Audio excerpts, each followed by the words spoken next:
I have a great guest today for the podcast. It's Marion Nestle. She's an emeritus professor at NYU. And actually, her title says molecular biologist and nutritionist, but that's not really what she does. I don't think she's done molecular biology A long time. in some years. So your PhD is in molecular biology, but then you bridge into this whole thing with nutrition, which seems disconnected. How did you go from one molecular biology into then nutrition? Well, by the time that happened, I had a teaching job. I had two small children after I finished my doctorate, and it was pretty clear to me that a lab career was out of the question if I wanted to have anything to do with those kids and if they were going to survive. So I took a teaching job in a biology department, and the students at the time, this was in the early 1970s, and the students at the time were asking for human biology courses. And the department offered me it was my turn to teach something other than cell and molecular biology. And I was offered human physiology or human nutrition. I thought human nutrition would be more fun. And guess what? It was. I can attest to the fact that molecular biology and cell biology were not fun when I took them at UC Davis. They were a slog to teach. Yeah. They really were. Yes. Whereas food and nutrition is the best way to teach undergraduate biology that I can think of, because the students relate to it so strongly and have such strong feelings about it. It makes for very exciting teaching. So I never looked back. And I've done food and nutrition ever since. The molecular biology part of it turned out to have been extraordinarily useful in ways that I never could have predicted. For one thing, I know how to read papers. Right. I mean, really quickly and easily. And for another, nobody messes with me about the science. I'm rarely accused of being scientifically ridiculous. People don't like my opinions often, but they don't criticize the science. So what you really kind of do is, like you said, food and science. I mean, food and nutrition, I'm sorry. And that's where it gets really cross-disciplinary.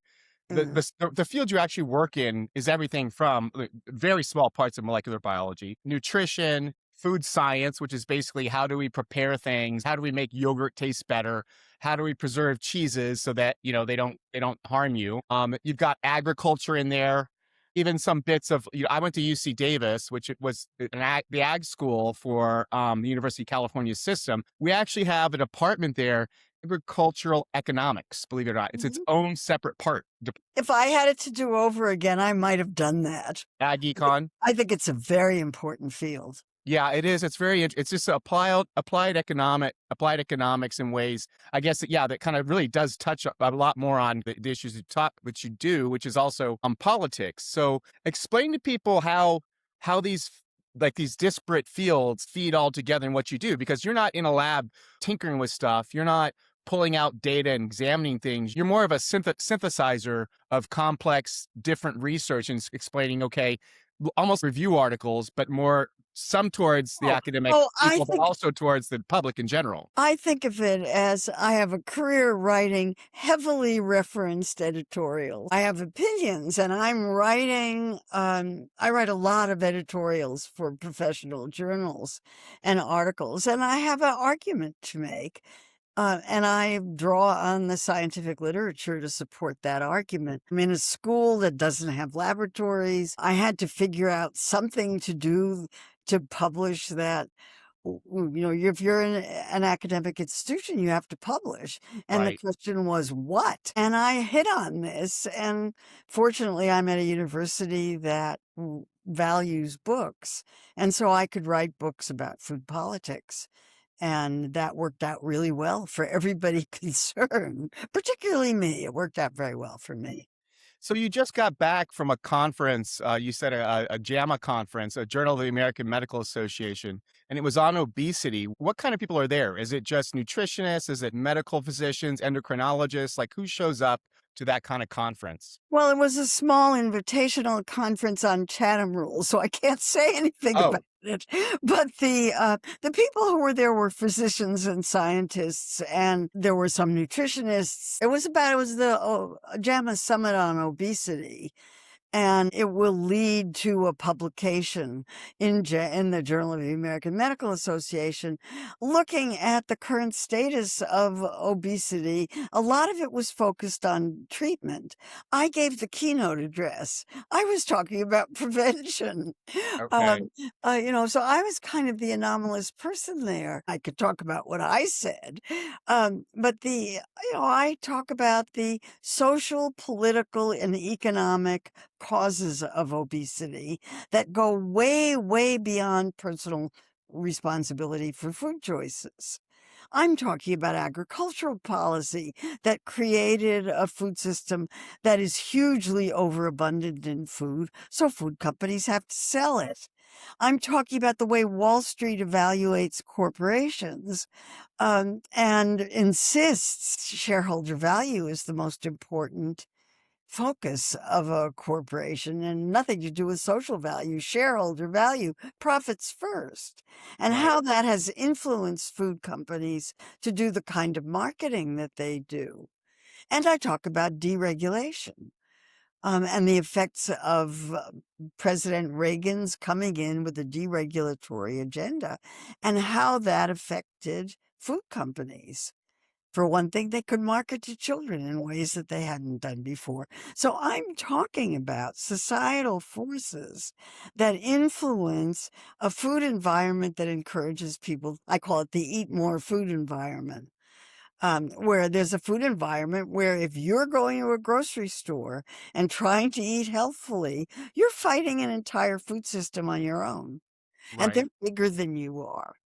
They Right. have more power than you do. Right, and they understand how you think, Mhm. what you value, and how to guide you down a certain pathway to Mhm. where you're not buying food that's good for you, you're buying food that's gonna make them money. Speaking of prevention, since you're really big into prevention, we're now in this big debate over something that we're pretending is prevention, but it's not prevention, and it's actually, it's treatment. And Well, these are these GLP-1 drugs, mhm. and when they first came out on the market, the Secretary of Health, who we're going to talk about in a second, stood up and first said that he didn't like these things. Then something happened inside the White House. I'm guessing. I don't think it happened inside Kennedy's head. There was some politics outside the White House. My guess is that the drug manufacturers went to the White House. The next thing you know, we're talking about GLP-1 drugs and whether the federal Medicare programs will pay for them. right, whether they're gonna pay for them or not. And that's not people think, "Oh, Mhm. it's gonna keep you from being fat." It's not preventing you from being fat, the things that you talk about, it's treating you when you're fat.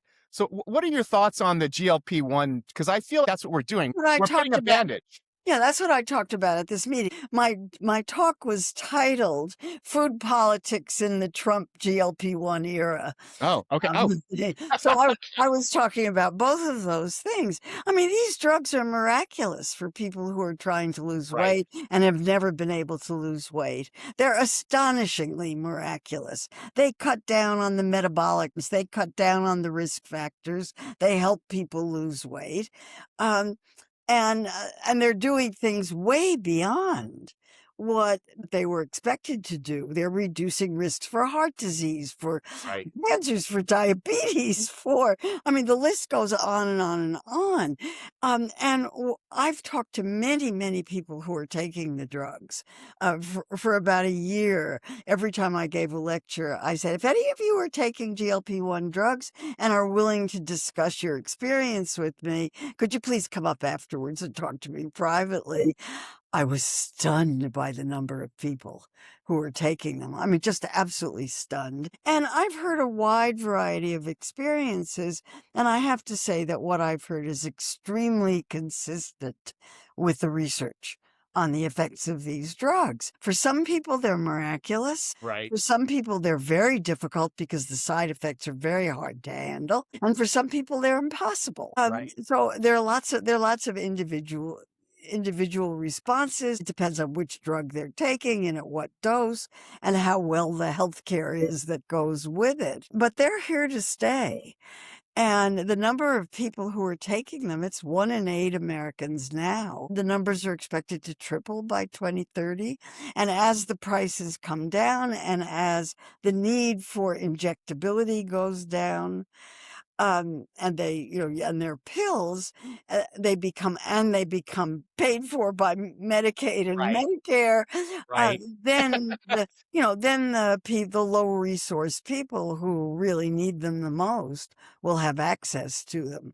Right now, they're for rich people who could afford them. Right. Um, but I've talked to people who were enormously obese all their lives, and since they were kids, and all of a sudden they can lose weight.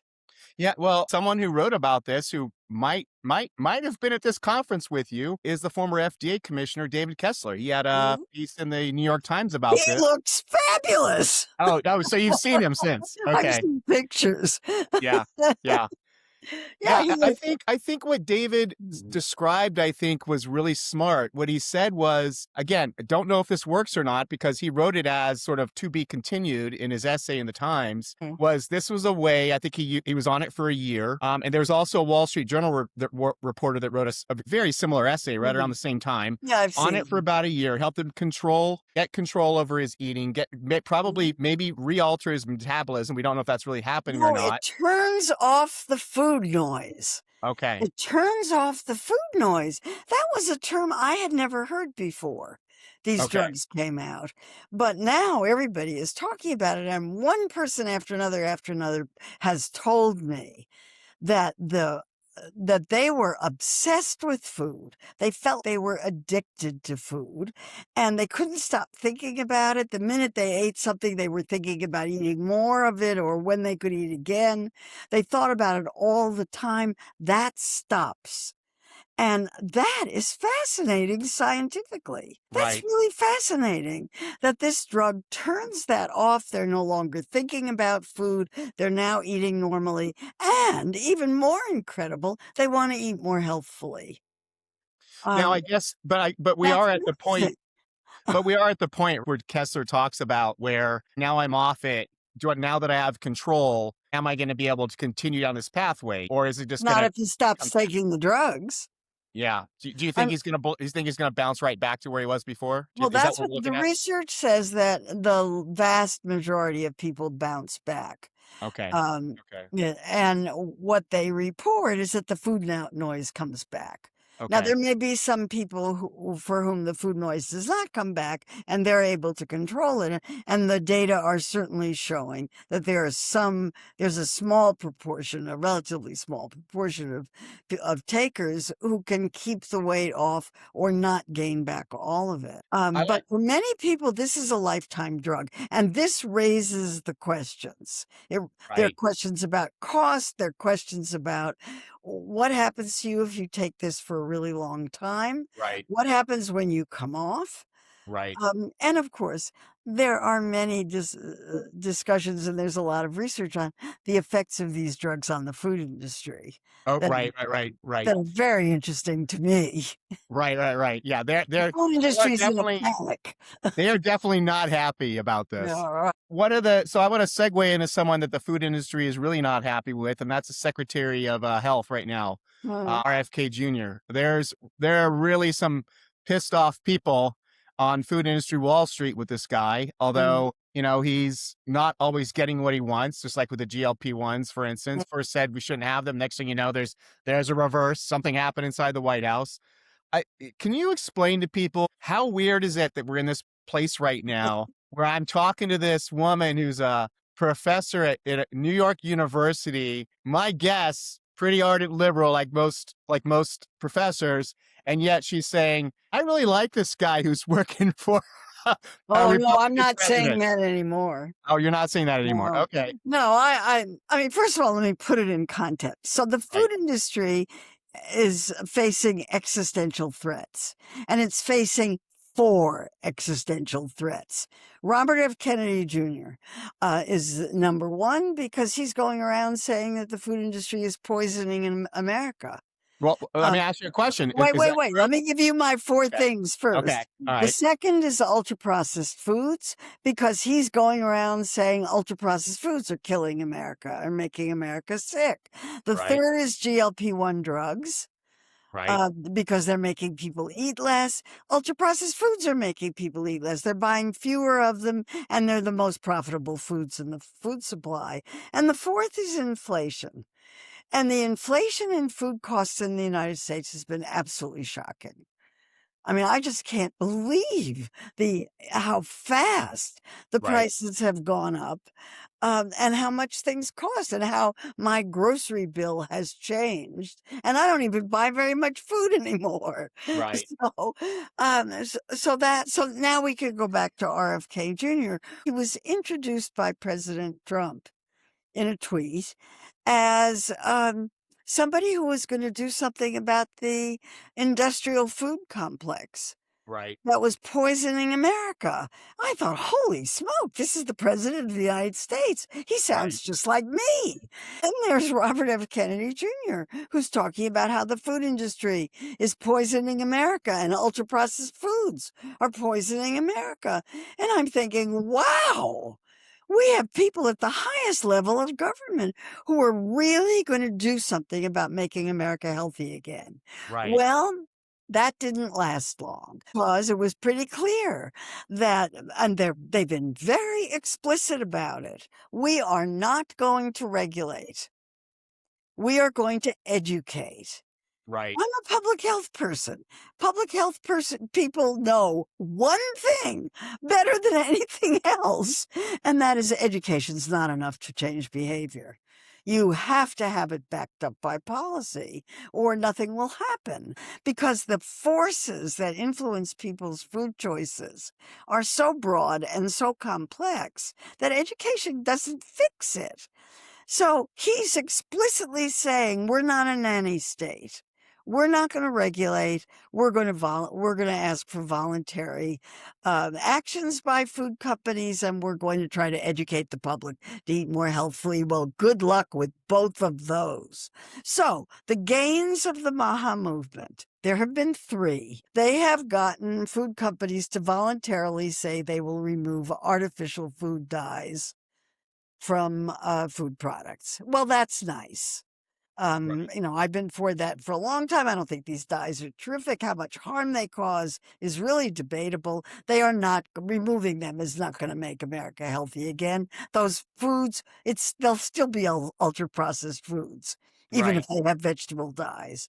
Right. Um, they have picked on SNAP, the Food Assistance Program, and they have managed to get some states to say that they will restrict the sales of sugar sweetened beverages and some other products for use with SNAP dollars.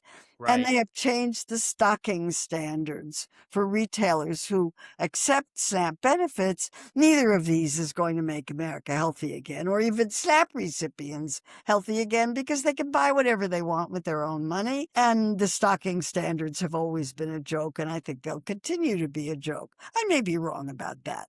Prove me wrong, please. Okay. I Um, want to get back to this about the SNAP and the stuff.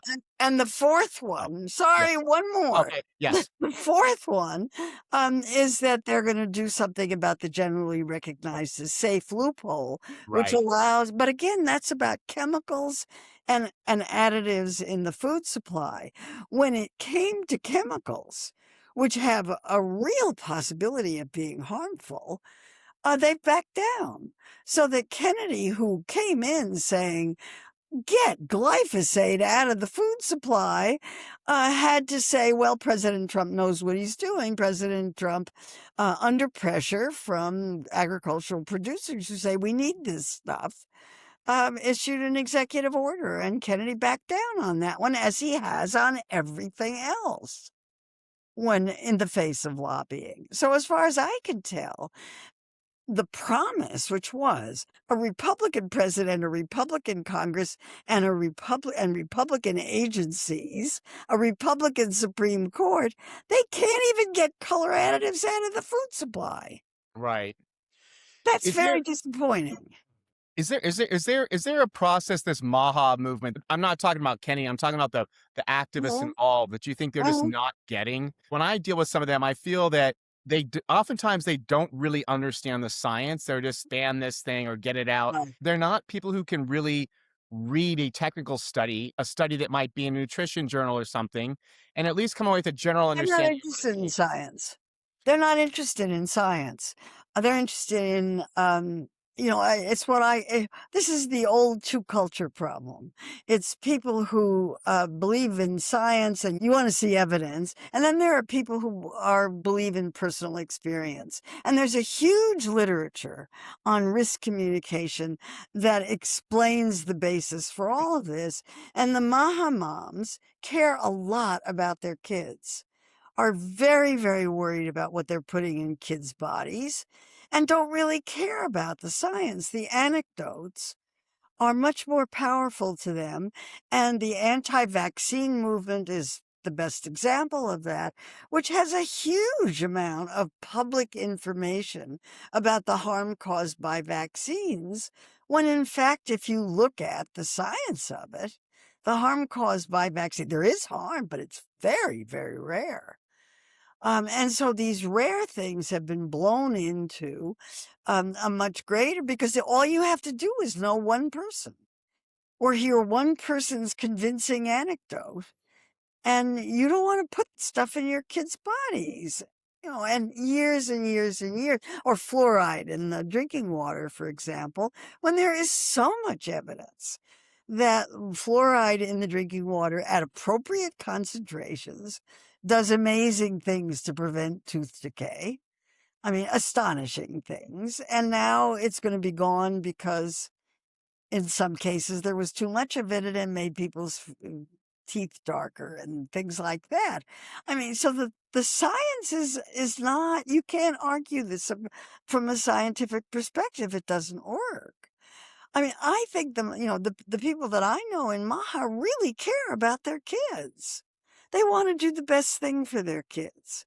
And they've been convinced that there are harms from chemicals that you can't see, you don't have any control over. I mean, all of the things that the risk communication people say are the things that terrify people.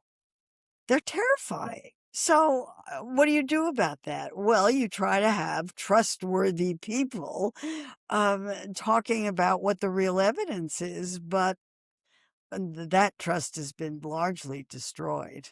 I think deliberately.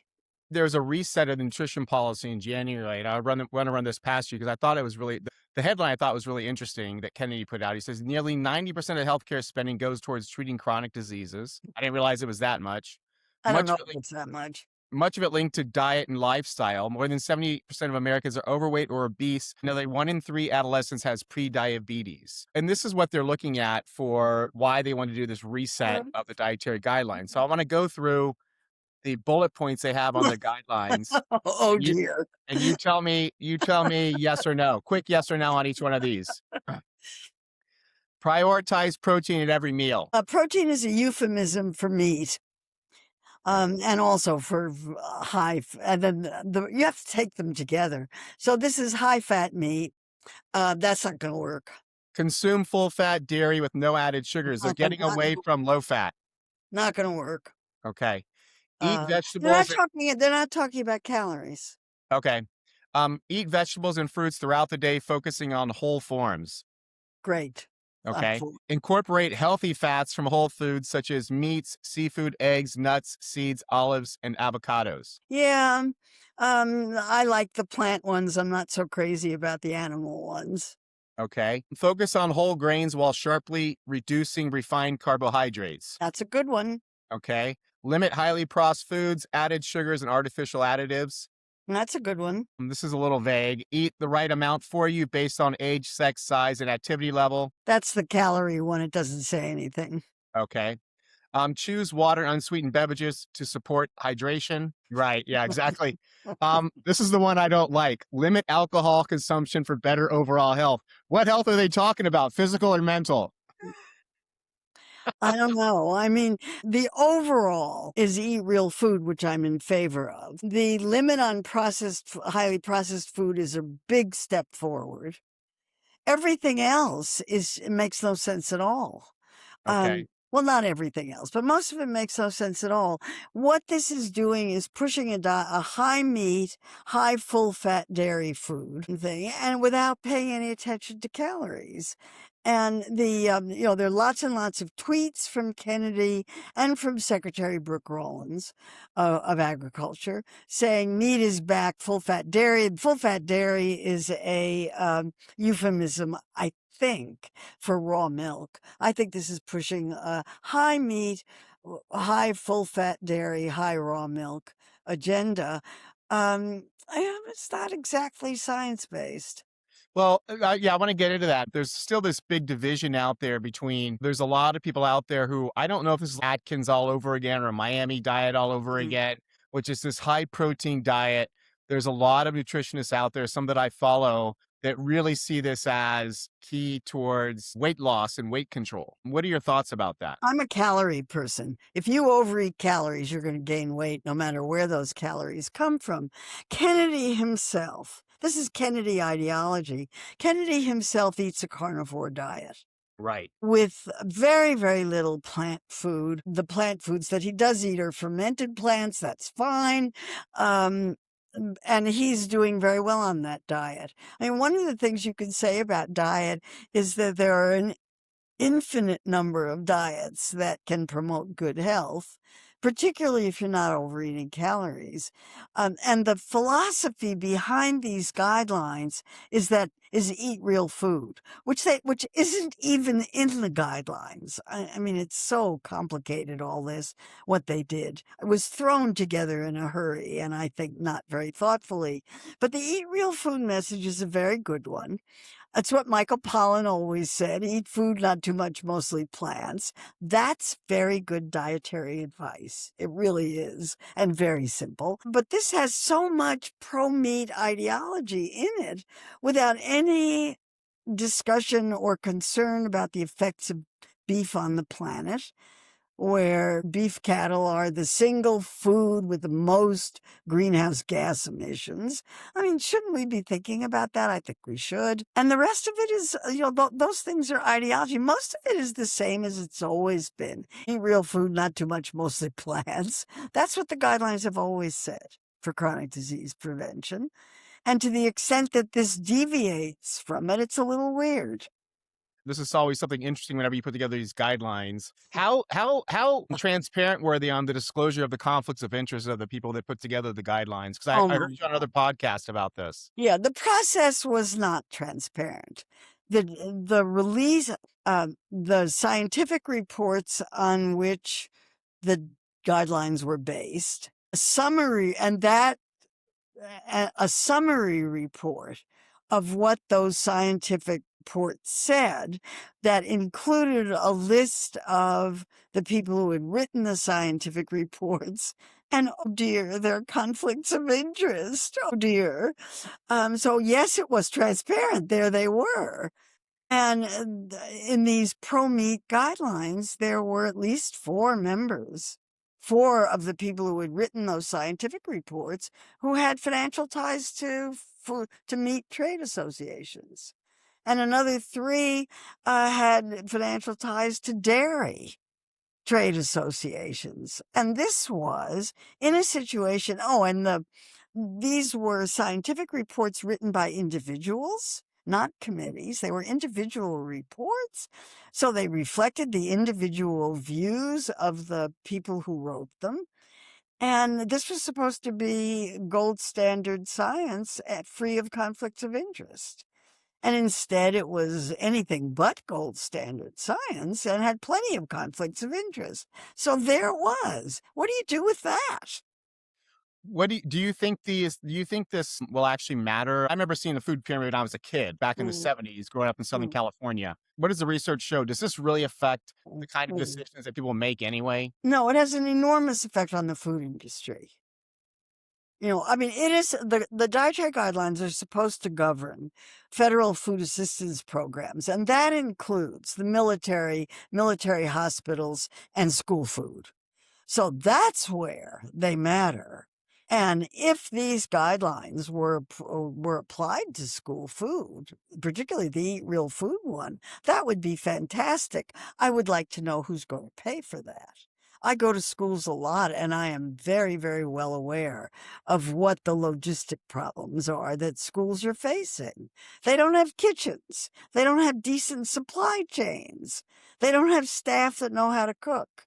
They don't have enough money to buy decent food. I could go on and on and on. So it's unclear to me how it's going to apply to that.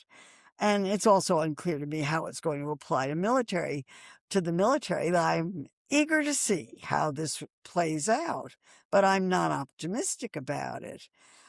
For the general public, nobody knows what these things are. Or they have some vague idea. Kids are taught it in school. I'm already getting letters from people who write nutrition textbooks saying, what are we supposed to do with these? So you don't like the standards that came out, but you also think they're really not going to affect things anyway. Is that Yeah, kind of? I mean, they are what they are. I'm writing a new edition. I'm writing an introduction to a new edition of Food Politics, which is going to be 25 years old next year. And I'm going to have to deal with this. And I'm dealing with it as an anomaly because I think that as soon as this administration is gone, if it goes, then if scientifically based people come in, it'll go back to what it always was. Dietary guidelines were always the same. For 50 years, they were the same until now. Were they wrong for 50 years? I don't think so. You wrote a book in 2018, which actually I reviewed for the BMJ, and the title was Unsavory Truth: How Food Companies Skew the Science of What We Eat. And one of the things you spoke about was something that I'm very well aware of in the pharmaceutical world because I wrote a law on it. And it's about the influence of corporations on research and on researchers. I think what you found is that there's influence, but they're not that aware in nutrition of this industry influence because they I think you found 14 studies or something. Fewer than that. There have been a few more since. And these were studies of the funding effect. One has just come out recently that looked at 500 studies on meat and health and found that the studies that were funded by meat companies were 16 times more likely to come out with results that showed that meat was really good for people's health than the ones that were not industry funded. That's called the funding effect. And it was really first worked out in cigarettes and Right. for pharmaceutical drugs. And the amount of data on pharmaceutical drugs is just astounding.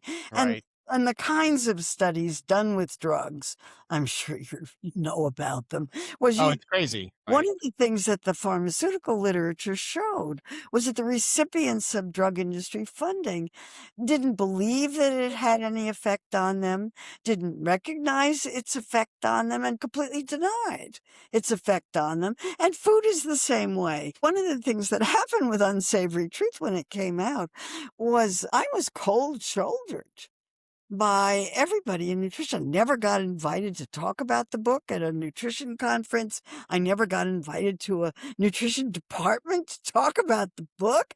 And in the Can I say something here? There's an article in the Boston Globe about me being disinvited to give a talk at Tufts on this issue because I was writing a law on it, on conflicts of interest, as I was writing a law on conflicts of interest. No, it's crazy. right. And I have members of my family, physicians, who have been, got trips to places and will deny that there was an effect. But they're doing it because they have the research that shows that there's an effect. That's why they're doing it. Right. Right. And I did give a talk at a professional conference once where I talked about the findings of the book. And a very well-known nutrition researcher got up afterwards and said, I don't understand why you're talking about the funding. Right. I'm doing science. I know. You're not saying anything about the science. No, what they'll say is, this says nothing about the data. That's right.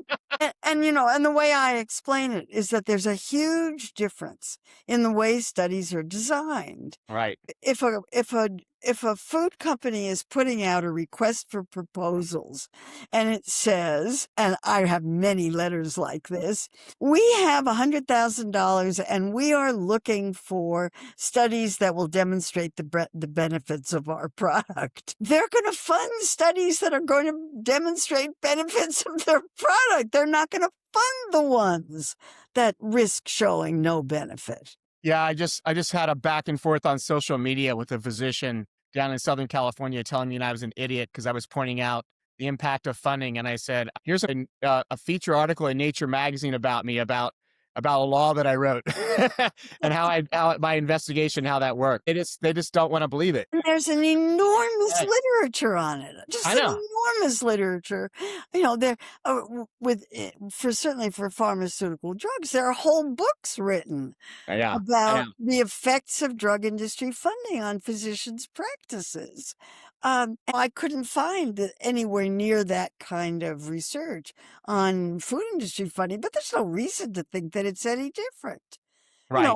And I write a blog at foodpolitics.com. Every Monday, I publish something on conflicts of interest because I really want to change this practice. Yeah. And I have no trouble finding studies, each one more hilarious than the next.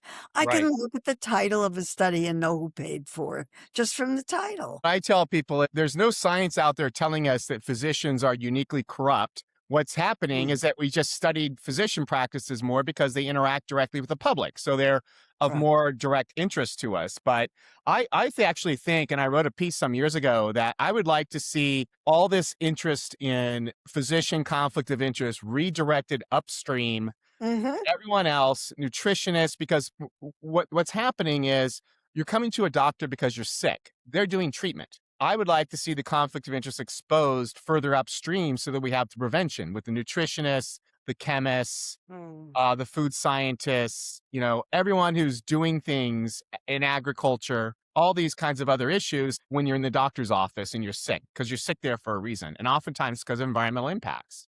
I mean, Is there a clear and obvious example of an industry-funded paper? I think when we spoke earlier, you talked about the Coca-Cola stuff that came out, I think back in 2017. That one was kind of obvious. That was pretty obvious, where there was this enormous New York Times investigative report of Coca-Cola's funding of a group of investigators who were arguing that physical activity is more important than what you eat in body weight, when the evidence, is just overwhelmingly that you can't work off what you eat with physical activity because metabolism is what it is. But I can't think of a single food product that isn't funding research to demonstrate that it's a superfood or has some fabulous benefit for health.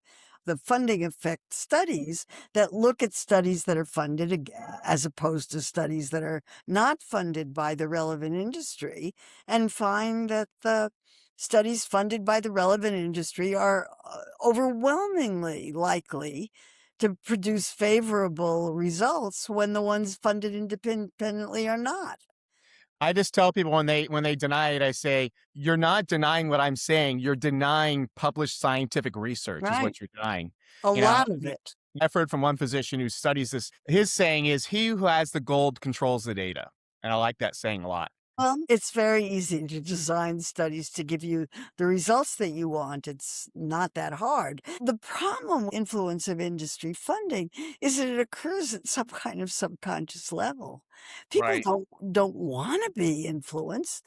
They're not planning to be influenced. They're not selling out in any overt way. They're just subtly and unconsciously designing their studies to please the funder. And there's tons of evidence for this. I know. So, anyway. I want to get back to the politics a little bit. You pointed out with the SNAP process, which is taking the sugar drinks out. What shocked me is when they did that, there was this uproar from people, from academics too. How dare he do this? I thought it was just the wildest thing that Kennedy was being attacked for taking sugar drinks. You don't pay for sugar drinks with SNAP. I have a friend who worked at SNAP years ago, and they used to make fun of this. How can we how are we paying for government money for kids to get sugar water? It just Yeah. seemed like an obvious one to Yeah, me.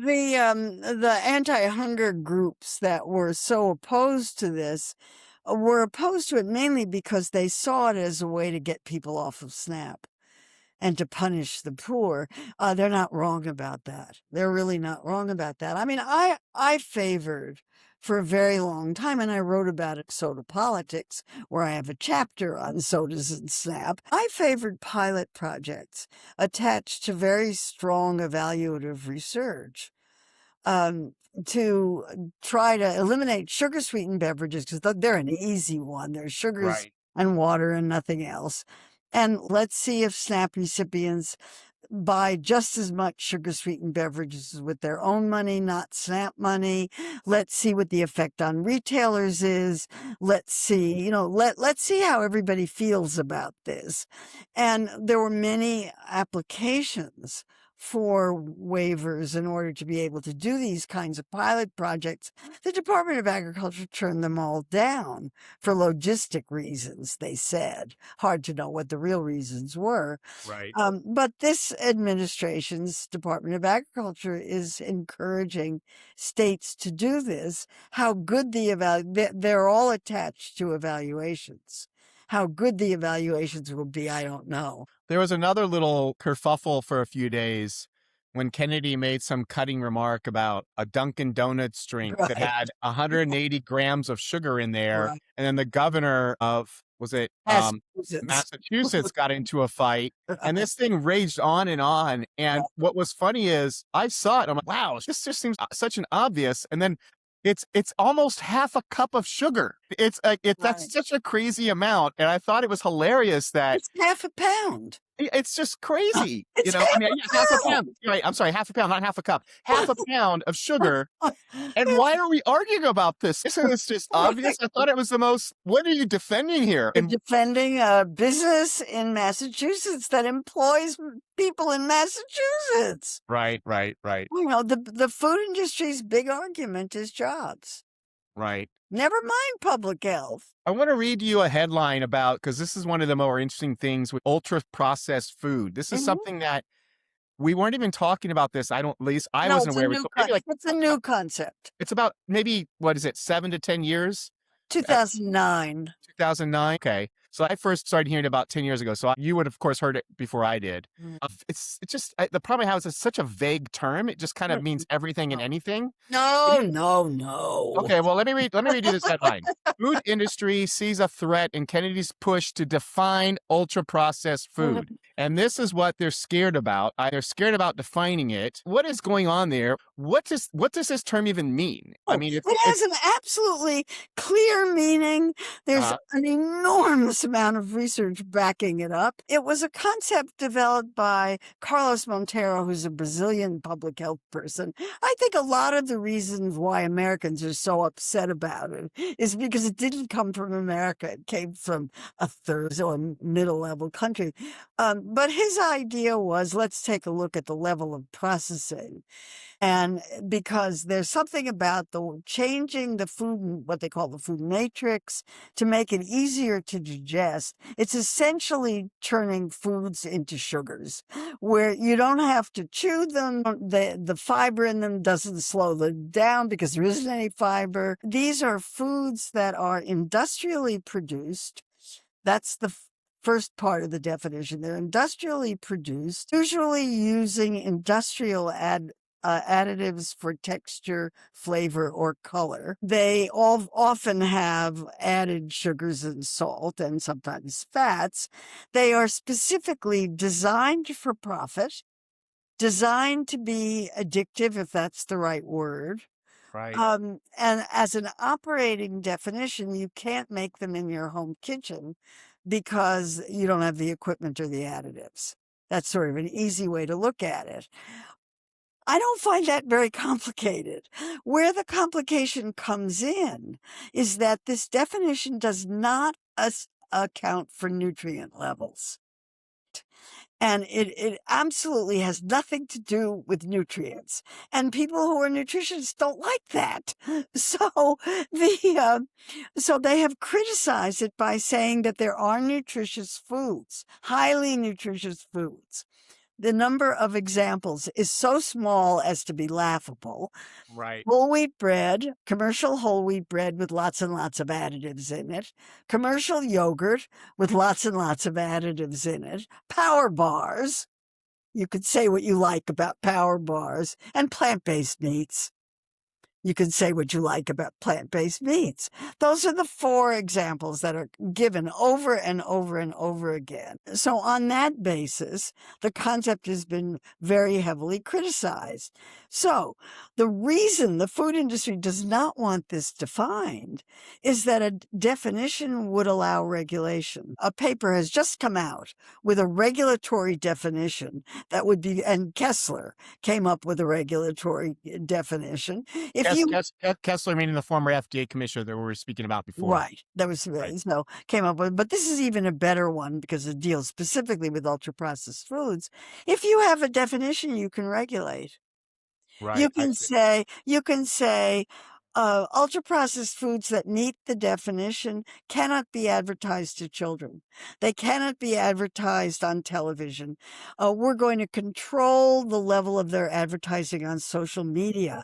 We are not going to place them in prime real estate, in grocery stores, which is already happening in England and Scotland and about to happen in Scotland. Sales of these foods are going to go down. One thing I've heard people say to define ultra processed food is look at the ingredients on the box. If there are words on there that you don't know or that you can't buy these things, how do you like that as a general, for just a take home for a mom out there trying to I understand? think that underestimates the intelligence of the American people. I was kind of shocked when Robert F. Kennedy picked up some bottle of some box of something and says, "How are people supposed to know what riboflavin means?"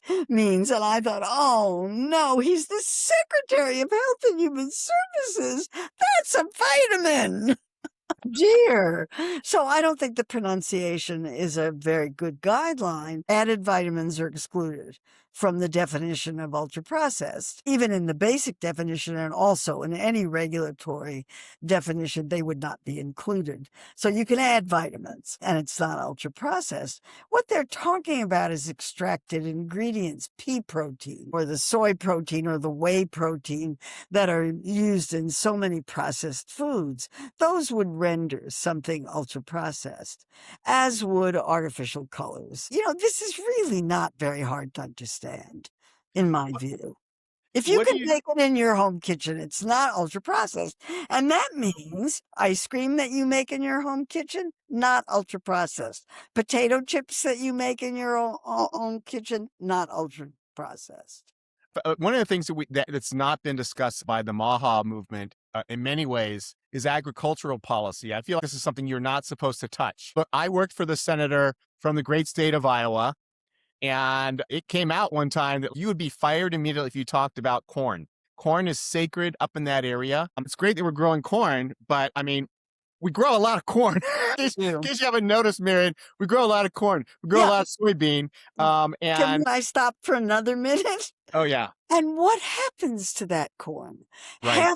Half of it is used for animal feed. Right. The other half is used for ethanol. And I'm talking half. It is half right now? Well, it's 48% or something like that. It's half. Right. There is a tiny fraction of corn in the United States that's grown as food for people. Okay, the corn that's fed to animals indirectly goes to people. But there's something wrong with our agricultural system. That's what I want to get at is we're making these decisions with our ag policy. This is nothing new. There's been entire long articles about this in the Wall Street Journal about the subsidies and tax breaks for corn. Whereas where is that same stuff appearing for fresh fruits and vegetables? I mean, there's these commodities. What would you like to see our ag bill to do? Like, where would you like to see shifts? Because most people don't understand that ag policy also has a huge impact on obesity and how we look. Oh, absolutely. Yeah. Absolutely. I want to see an agricultural system that's focused on public health, not the health of animals or automobiles. The idea that half of the corn, and by the way, half of the soybeans go to diesel, from what I understand, that's not a healthy policy.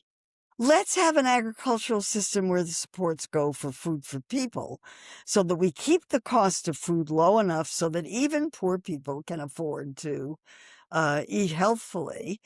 And let's support small and medium size food producers for people so that we can have small and medium farms and repopulate the Midwest and bring in a more diverse population in the Midwest and maybe open up those schools and movie theaters that have all closed.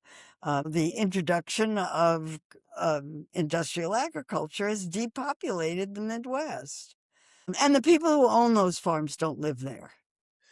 What you've done most of your life is sort of, looking at research, synthesizing it, what you said, writing op-eds, writing editorials, writing long review pieces for journals. If you could switch around and not read the research, but design a research program, let's say, for instance, you had $100 million out of the $48 billion that the NIH has. So you could go to Kennedy and you could say, hey, you want to deal with obesity, you want to deal with bad nutrition. Here's the gaps that I think we have in food policy. And I would like you to put 100 million sounds like a lot, but it ain't out of $80 billion. It ain't a lot.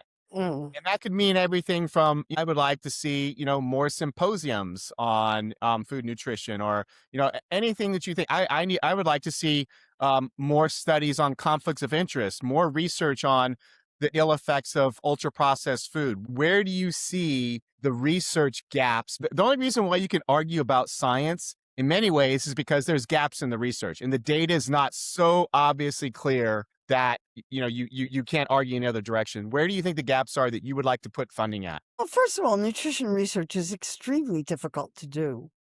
Right. I mean, it's the hardest thing in the world is to find out what people are eating. And you can't tell what the effects are of diets unless you know what people are eating. There was at NIH an investigator, Kevin Hall, who was doing really well-controlled clinical trials in a metabolic ward at NIH. People have to move into these places for a month at a time and weeks at a time, and they can't leave. All the food is given to them. They are studied up the wazoo. But these studies are controlled because most studies of finding out what people eat, are based on self-reports. Right. People lie, they cheat, they steal. They forget. Or to put it politely, they can't remember. Right. And there are always big gaps in those kinds of studies. But he's doing well-controlled clinical trials. And the first one that he did on ultra-processed foods demonstrated that people who were on an ultra-processed food diet, who couldn't lie about what they were eating 500 more calories a day and didn't realize it. They had no idea that they were eating that much more. But even that study was short, a couple of weeks, and had you can't lock people up for long periods of time. They won't tolerate it. Right. So, yes, those studies are heavily criticized for being too short, but the results were dramatic. And they're consistent with the observational studies, which are heavily criticized because they're based on self-reports. You can't win on this. Right. You can't win on this. So you need research that is as well controlled as possible on what people are eating and the effects of their diets on their health. That's what you need. We do not need what the NIH is putting its nutrition money into, what's called precision nutrition, which is the individual genetic makeup of individuals to be able to prescribe diets that will fit their particular genetic makeup. That's not public health. That's rich people's nutrition. What would be your policies that you would, if you could enact a few policies? It could be anything from changing farm bill to. I have a list. Get money out of politics. Overturn Citizens United. Start there. Let's start electing legislators who are not beholden to industry. I want to see an agriculture system focused on food for people, not corporations, and not food for animals or ethanol. I think we need a universal basic income so that people can afford to buy the food they want. We need universal school meals. So the ridiculous business about food in school only being for poor people is ended instantly. We need much better school food. That seems to me to be kind of an obvious one. Farm Bill focused on food for people, not commodities. I don't know. I could go on marketing restrictions. Absolutely. Marketing restrictions on where junk foods are placed and who they're marketed to. Absolute proscriptions on marketing junk food to kids. Controls over social media and what's on social media about food.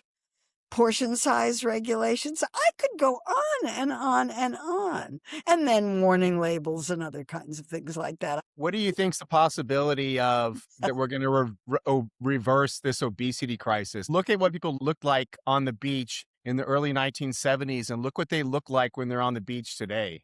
You can date it quite precisely to 1980, which is when Reagan was elected president in the United States and when neoliberal capitalism came in big time. That's when all of the policies changed that gave corporations license to do the kind of marketing that they do. I just saw a study that said that in developed countries like the United States and Great Britain, the prevalence of obesity, which overweight and obesity affect 75% of American adults. That's normal. That's Right. not that it's now normalized to be overweight. And this study, which looked internationally, said that in developed industrialized countries, the prevalence of obesity is leveling off at around 70%, somewhere in the 70% range, or 40% obese, but 70% overweight. It's leveling off.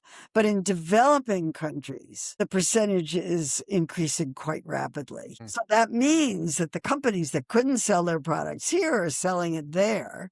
That's why Latin America is leading the world on food policies, warning labels, marketing restrictions, portion size restrictions, just anything you could think of. They're trying everything they can to try to help their population from gaining weight. Any final thoughts? We have a lot of work to do.